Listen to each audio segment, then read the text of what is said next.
Now it's time for Lefties Losing It, and a reminder, you don't hate the leftist media enough. You think you do, but then they go and pull something like this. Here is ABC deliberately and deceptively editing a clip that turns Kamala Harris from weak and incoherent to strong and decisive.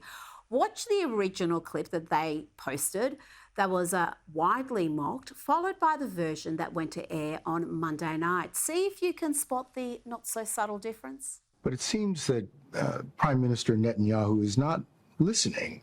Well, Bill, the work that we have done has resulted in a number of movements in that region by Israel that were very much prompted by or a result of many things, including our advocacy for what needs to happen in the region. But it seems that Prime Minister Netanyahu is not listening. We are not going to stop pursuing what is necessary for the United States to be clear about where we stand on the need for this war to end. That second part wasn't even in the first answer. Where did they find that? Goodness me. Now, soon I'll be bringing you Kamala's top 6 worst moments from The View today. But first, let's go to this character again. This time he's boasting about making his colleagues feel uncomfortable in various eateries. My job involves multiple work sites, and that sometimes means I'm with other colleagues and we leave one place and walk to another, and we'll stop at a bodega or a coffee shop along the way. This has happened several times, which is why I'm sharing this. We're in the coffee shop, I'm ordering my drink. Oh, here's your change, ma'am. Oh, ma'am, here's your coffee, your order's ready, miss. Y'all, the discomfort my colleagues experience seeing me out in the world being treated as a woman is hilarious and also deeply sad. Talking visibly uncomfortable, crawling out of their skin. To the lefty heartland of California, the one-party state where Democrats dominate. If you want to see what the Democrats' vision for America is, then just have a look at California. It's going really well there. Have a look at what they call street takeovers, which are essentially wild mobs going on crime sprees with little fear of arrest or consequences. Watch what happened on Sunday when a lone 7-Eleven worker tried to protect his store. Sadly, he can't hold the mob at bay for too long. He gave it a red-hot go, but in the end, the mob wins.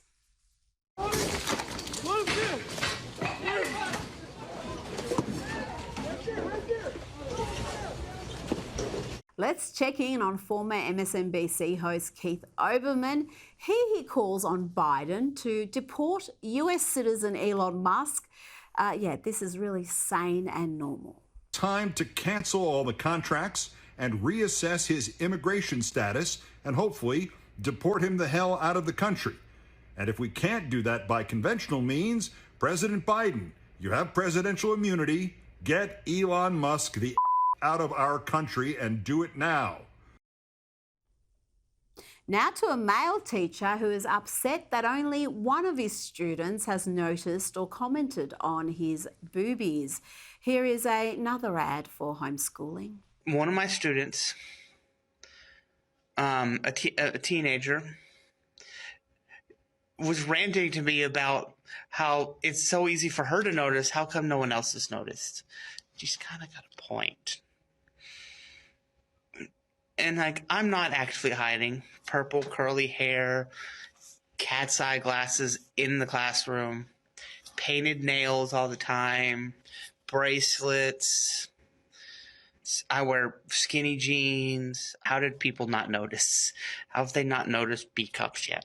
Here's another reminder that you don't hate the leftist media enough. You think you do, but then you see this. So the laughable Donald Trump took a bullet for democracy versus a president who wants to put the country first. And don't Antifa always live up to the opposite of their name? They're supposed to be anti-fascists, but they are the fascists. And here is one of their Canadian activists proudly proclaiming that, yes, they celebrate the barbarity of October 7th. And so we see the fascist newspaper saying we are here to celebrate the 7th of October. Well, yes, we are here to celebrate the 7th of October. As a wise woman once said, when people show you who they are, believe them the first time. Okay, we've waited long enough. Let's see the horror that is Kamala Harris and the ladies of The View all together. It started bad and it only got worse. Here are the top 6 worst moments. Well, to be honest, they're all bad. I just picked these randomly. Coming in at number 6 was the introduction by Whoopi. Get your buckets ready. She laid it on thick. Please welcome back the next president of the United States.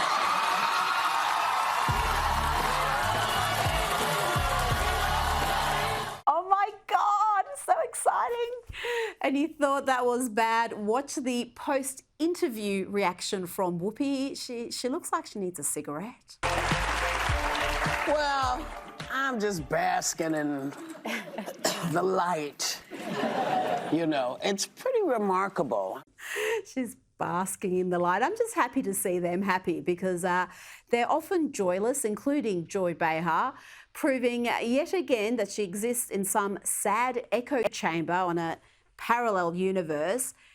Listen to this. She thinks the only reason someone would vote for Donald Trump is if they get bad information from other channels. And watch Kamala Harris nod along to this. People are saying this could be the closest election in a century. Yeah. I personally cannot understand why anyone would vote for him. A lot of it is, I think, he's getting bad information. People are getting bad information from other channels. But do you have an explanation for this at all? Another terrible moment was this bit of gaslighting from The View ladies and Kamala, where they blamed the man who was tough on borders for the Biden-Harris administration's border crisis. When you were here last, I asked about the border, which remains a top issue to voters. And as you rightly pointed out, the former president blocked the strongest border security bill in decades. Yes, they literally began dismantling every Trump-era policy on the border on day one. And that's why they had record numbers of illegal immigrants coming in. And they recorded record numbers every single year of the Biden-Harris administration.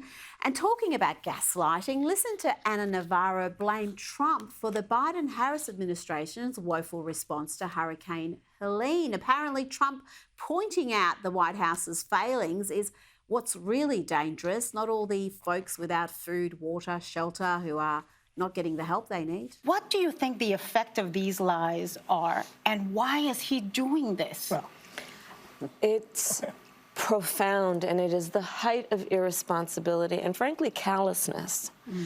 So lives are literally at stake right now. Oh, we know, Kamala, and just about every person interviewed in that region has spoken about how FEMA has failed them.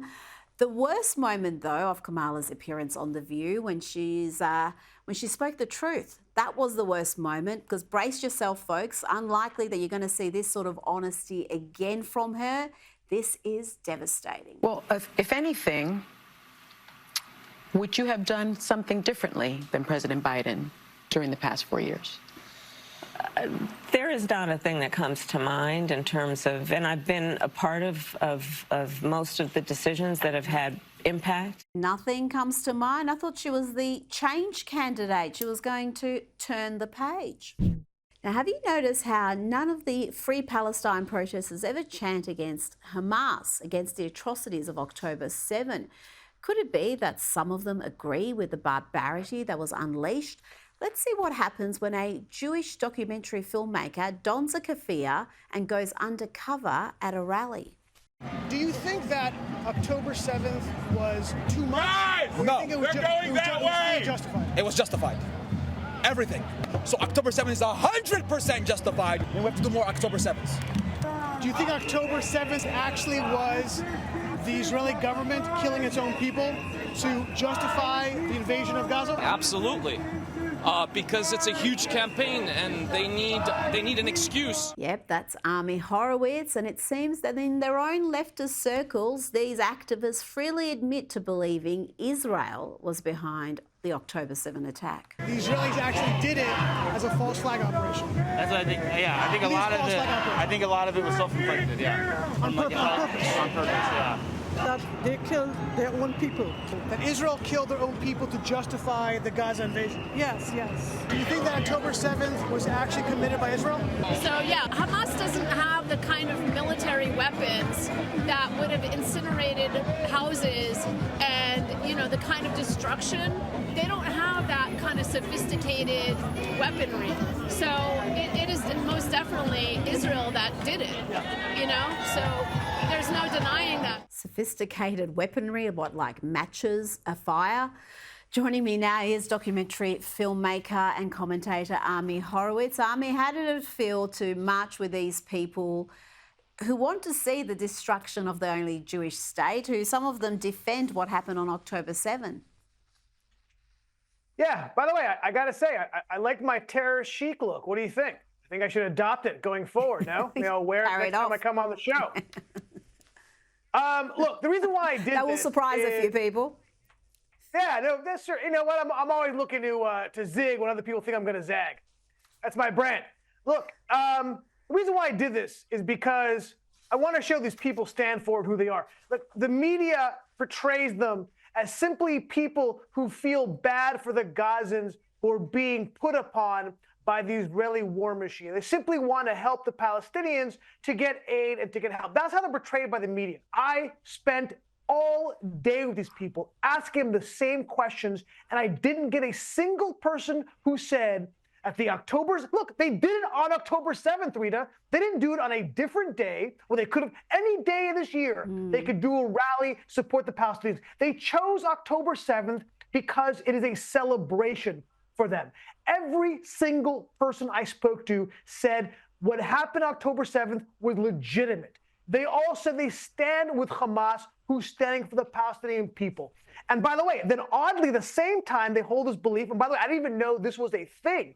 Every single person I spoke with said, like in the clip, that Israel actually committed October 7th, that it was a false flag operation in order to wipe out the Palestinians. This is what they truly believe in. And of course, what supersedes the evil of Israel is, of course, the evil of the U.S. They share the hatred with the United States. And of course, it was a group, a coalition of leftist lunatics, which I find it so interesting because you have the LGBTQ people out there, the climate change people out there, the anti-capitalist people out there. And you know perfectly well that they're as anti-American as they are anti-Israel. You turned up to one of these protests with just an American flag and you were set upon and assaulted by multiple people. So we've already played that footage in the past. Let's turn our attention to Kamala Harris's campaign. She's gone from doing no interviews to doing a whole bunch of interviews with very friendly types. She's done 60 Minutes. She's sat down with Howard Stern, done an interview there, the Call Her Daddy podcast. What do you see is behind this change in strategy? And is it working? Yeah, look, she's not very smart. I think that's what comes across pretty clearly. I think it's the reason why she's so popular among the white college student group of people, because she is the definition of a pseudo-intellectual, right? She kind of strings together a bunch of platitudes as if her speechwriter was formerly employed by a fortune cookie company. She put those together, people go, oh, look how smart she is, when she's really obviously saying nothing. Look, she's not good at this, and it's incredible to me how she's so ill-prepared for the questions that she knows she's going to get, right? That even among friendly media, and that's why she's not prepping, because she knows she's doing all these interviews among the friendly media, that she's not going to get pressed on those issues. Until that is, she had that 60 Minutes interviewed with the always well-coiffed Bill Buzzsaw Whitaker, who was like a dog with a T-bone steak. He wouldn't let go of her. It was phenomenal. It was something to behold. You know, she was sitting there, and he asked her all the typical questions. She, of course, deflected because she has no answers, but he wouldn't let it go. It was great. When he was talking about the border, she kept deflecting, and he kept going. He went back that well 3 times in the border, saying, yes, you say the numbers have gone down now, but they quadrupled under your tutelage, under your czarship from Trump. And of course she couldn't do it. He was talking about the economy. She, of course, was moving away from those questions. And he interrupted her. He kept going back to it. It was something to see. Good for him. I'm glad he did it.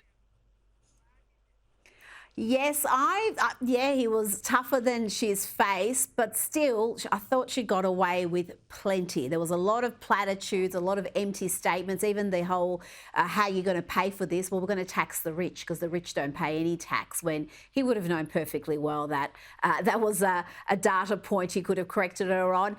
And this mystery now with ABC posting these two different versions of her answer on Israel and being having some influence on Prime Minister Netanyahu. That two very different answers, one posted Sunday and the other one that went to air on Monday. And the one that went to air on Monday makes Kamala look far more coherent and strong compared to the word salad we got, which is, I think, the full answer, which everybody mocked widely. So I think even the ABC, despite doing a tough interview, are doing their best to protect her. Meanwhile, on The View, which was very friendly indeed, where she was just loved and adored, I think that's where she really screwed up, because have a listen to this answer. I think this is the Trump campaign's next ad. If anything, would you have done something differently than President Biden during the past 4 years? There is not a thing that comes to mind in terms of, and I've been a part of most of the decisions that have had impact. I can't believe she said that, Army. Why would she? She's tried to distance herself from the Biden-Harris administration. She's tried to present herself as the change candidate. We're turning the page. It's a new day. And yet she just said she can't think of a thing she would have done differently.